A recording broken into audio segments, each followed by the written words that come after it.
नमस्कार साथियों, स्वागत आपका बिहार न्यूज में। चलिए बात करते हैं बिहार की बड़ी खबरों के बारे में, लेकिन उससे पहले अगर आपने चैनल को सब्सक्राइब नहीं किया तो सबसे पहले चैनल को सब्सक्राइब करके बेल नोटिफिकेशन ऑन कर दें, वीडियो को लाइक कर दें ताकि आने वाले जरूरी अपडेट्स आपको सबसे पहले मिलते रहें। तो चलिए बढ़ते हैं खबरों की ओर। 12 अक्टूबर से पूरे बिहार से मानसून की विदाई। कल 38 जिलों में शुष्क रहा मानसून, आज 7 जिलों में हो सकती है बारिश। बिहार में अब मौसम का मिजाज बदलना शुरू हो गया। एक बार फिर से कई जिलों में पारा 30 डिग्री के पार चला गया। पटना में सोमवार को अधिकतम तापमान 35.2 डिग्री सेल्सियस दर्ज किया गया। वहीं राज्य में सबसे अधिक तापमान वैशाली में 36.6 डिग्री सेल्सियस दर्ज किया गया। इसी तरह मंगलवार का दिन भी शुष्क ही बना रहा। विभाग द्वारा जारी पूर्वानुमान के मुताबिक दक्षिण बिहार में मानसून की सक्रियता वापसी की ओर बढ़ चुकी है। हालांकि उत्तर बिहार में इसकी सक्रियता आज तक रहने का अनुमान है। आज सुपौल, अटरिया, किशनगंज, कटिहार, सहरसा, मधेपुरा और पूर्णिया में 1 या 2 जगहों पर हल्की बारिश के आसार है। वहीं इसके बाद कल यानी कि 12 अक्टूबर से पूरे राज्य में मौसम शुष्क हो जाएगा। सिपाही परीक्षा में धांधली इतनी बड़ी कि अफर में अफसर कम पड़े। ईओयू से 3 महीने के लिए अटैच होंगे जिला पुलिस के अफसर। 74 केसों की चल रही है जांच।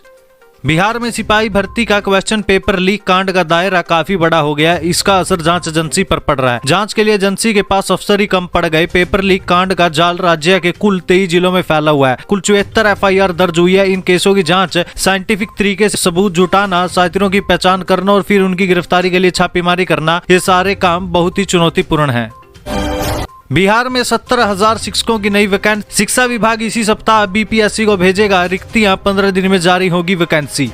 बिहार में 70,000 शिक्षकों की भर्ती होने जा रही है। शिक्षा विभाग कक्षा 6 से 12वीं तक की वैकेंसी इसी सप्ताह बीपीएससी को भेजेगा। माना जा रहा है कि नई नियमावली के तहत दूसरे चरण में शिक्षकों की भर्ती के लिए वैकेंसी 15 दिनों के अंदर जारी हो जाएगी। दानापुर अतिक्रमणकारियों पर चला नगर प्रशासन का बुलडोजर। सड़कों पर अवैध रूप से संचालित दुकानों को हटाया, वसूला गया जुर्माना।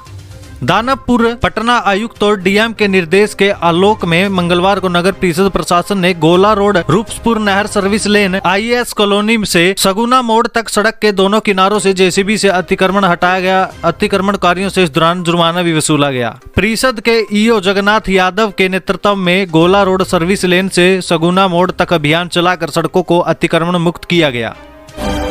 5 नवंबर को आएंगे साहब 50 दिन में दूसरा बिहार दौरा। मुजफ्फरपुर में होगी रैली। दौरे को लेकर बीजेपी लोकसभा और कमेटी की बैठक जारी।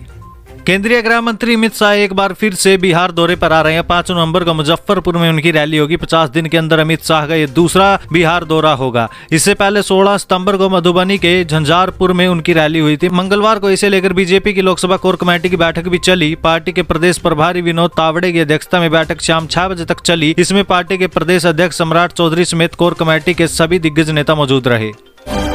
आंगनवाड़ी सेविकाओं ने किया आरजेडी कार्यालय का घेराव। मानदेय बढ़ाने की मांग। सेविका बोली, सीएम हाउस के बाहर जहर खाकर मर जाएंगे। विभिन्न मांगों को लेकर सैकड़ों की संख्या में आंगनवाड़ी सेविका और सहायिकाओं ने आरजेडी कार्यालय का घेराव किया। मंगलवार को सरकारी कर्मी के दर्जे की मांग को लेकर घेराव किया गया। उनकी मांग है कि सरकार उन्हें सरकारी कर्मी का दर्जा देकर उन्हें उचित सम्मान देने का काम करे। उनसे कई सारे काम लिए जाते हैं, लेकिन वेतन के नाम पर सिर्फ 5,950 रुपए दिए जाते हैं। प्रदर्शन कर रही सेविकाओं ने कहा, अगर सरकार हमारा मानदेय नहीं बढ़ाती है तो आने वाले दिनों में हमारी हड़ताल जारी रहेगी। इसके साथ ही एक आंगनबाड़ी सेविका ने तो ये तक कह दिया कि अगर सरकार हमारी को पूरा नहीं करती तब वह सीएम हाउस के बाहर जहर खाकर मर जाएगी।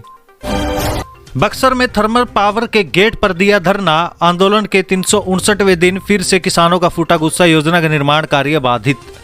चौसा में 358 दिन से धरने पर बैठे किसान मंगलवार की सुबह 1320 मेगावाट थर्मल पावर के पास सैकड़ों की संख्या में पहुंचे। किसानों ने थर्मल पावर के मुख्य गेट को जाम कर दिया। इस दौरान किसानों की प्रशासन से छोड़ी झड़प भी हो गई। सभी किसान मुख्य गेट के पास बैठ गए, जिस कारण थर्मल पावर का निर्माण कार्य प्रभावित हो गया। सीवान के डीआरसीसी के कर्मियों की अनिश्चितकालीन हड़ताल। मानदेय 10,000 बढ़ाने तथा नजदीकी जिले में स्थानांतरण की मांग की।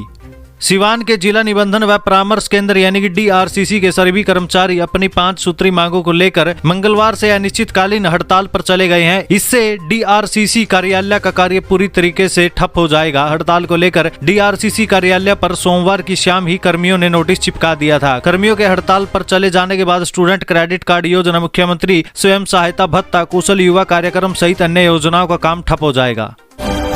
पूजा स्पेशल ट्रेन का परिचालन। प्रयागराज से कानपुर के रास्ते आनंद विहार जाएगी स्पेशल ट्रेन। यात्रियों को मिलेगी सुविधा।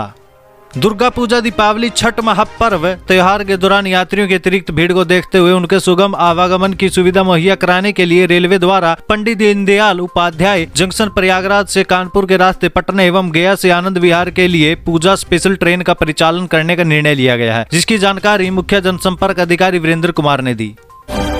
दावा 6200 से 6300 मेगावाट बिजली देंगे, राज्य के लोगों को त्योहार के सीजन में नहीं रुलाएगी बिजली, डिमांड बढ़ने पर सेंट्रल पुल से सस्ती बिजली खरीदेगी कंपनी। राज्य के लोगों को त्योहार के सीजन में निर्बाध बिजली मिलेगी, इसकी तैयारी बिहार को बिजली आपूर्ति करने वाली सेंट्रल सेक्टर की उत्पादन इकाइयों के साथ साउथ और north Bihar power distribution company ने शुरू कर दिया। एनटीपीसी के अधिकारियों के मुताबिक वर्तमान समय में बाढ़ बिजली घर की यूनिट 4 का मेंटेनेंस चल रहा है। जल्द यहाँ से 534 मेगावाट बिजली की सप्लाई शुरू कर दी जाएगी। दूसरी ओर तकनीकी गड़बड़ियों के कारण नवीनगर यूनिट 3 से 512 मेगावाट बिजली सप्लाई बंद है। वर्तमान समय में सेंट्रल सेक्टर द्वारा राज्य को करीब 5200 मेगावाट बिजली सप्लाई दी जा रही है। त्योहार के दौरान बिहार को आवंटित 6200 से 6300 मेगावाट बिजली देने की तैयारी है।